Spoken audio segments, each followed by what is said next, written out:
Hello and welcome to another section in further mathematics. In this section we'll be looking into finding the minimum. We're looking into finding the minimum and maximum value of a differential equation. Now, when you talk about the minimum and the maximum value, let's say I stated earlier on that we use the second derivative in looking for the minimum and the maximum value of a differential equation. Now, if you have a question like this, it will have if y is equals x cubed all over 3 minus x squared all over 2 minus 2x plus 5, and you're expected to look for the minimum and the maximum value of it. I said the first thing you have to do is to look for the change of the rate of change of y, which is dy dx. Remember the formula for dy dx. Let's do justice to our job. The formula for dy dx still remains nxn minus 1. So we have to apply it here. And with this point, we have dy dx will be equals 3x squared. Now this is our n. So you bring back n here, which symbolizes this, and 3 minus 2, well 3 minus 1, which is 2, over 3 minus, you do same here, this is our new n.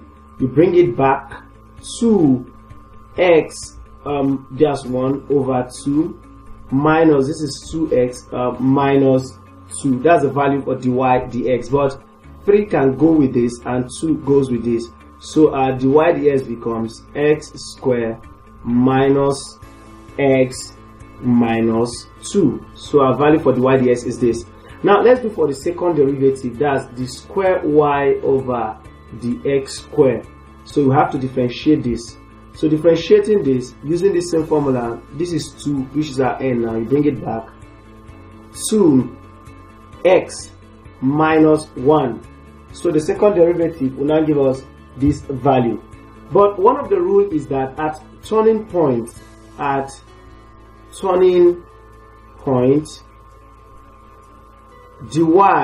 dx is equals 0. So if dy dx is equals 0 at turning point, so what was the value for dy dx? We had x squared minus x minus 2. So we now equate it to 0. X squared minus x minus 2 is equals 0. Now if we factorize this expression, you discover that, let's factorize it. The component that will go them, what are two numbers that if you add, they'll give you minus 1. And if you multiply, you have minus 2. I think minus 2 and 1. So if you do minus 2 plus 1 is minus 1, then minus 2 times 1 is minus 2. Okay, so we now have x squared minus x minus 2x minus 2 equals 0. Now let's take the common terms where plus x minus, so is x plus 1. Then at this other point you have minus 2, have x plus 1 equals 0. Now let's continue with our expression. We now have x plus 1 and x minus 2 equals 0. So the value of our x equals minus 1 or 2. Now this is the value of x. We want to test which point is the maximum point or the minimum point. But remember the rule. If the square y over the x square is positive, then is our minimum point. Then if it is negative, is the maximum point. So now let's look at what will happen. What was the value of our dx square? The square y all over the x square was 2x minus 1. Now let's substitute minus 1 into this. We'll now have minus 1 times 2 is minus 2 minus 1, which is equals minus 3. This is our maximum point because we had a negative point. So minus 1 is our maximum point. And now if we now do the square y over the x square, let's use 2 into this. We have 2 in bracket 2 minus 1. 2 times 2 is 4 minus 1 is 3. This is 3, so this is our minimum point because we stated that if the square y over the x square is positive, then it's our minimum point. But if it is negative, it's our maximum. So this is the maximum point. Now let's get the values of y and x.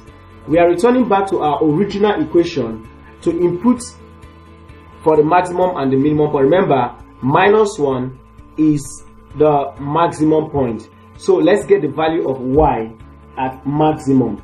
So by putting minus 1 into this equation, we have y equals minus 1 raised to power 3 over 3. So we now have minus 1 square raised to the power 2. We are putting this value minus 1 into the original equation. Minus 2 times minus 1 plus 5. Now let's get our value. Minus 1 here is minus 1 over 3 plus 1 over 2 plus 2 plus 5. So 5, 6 is 7, 4 to fraction 6, which is 6 whole number 1 over 6.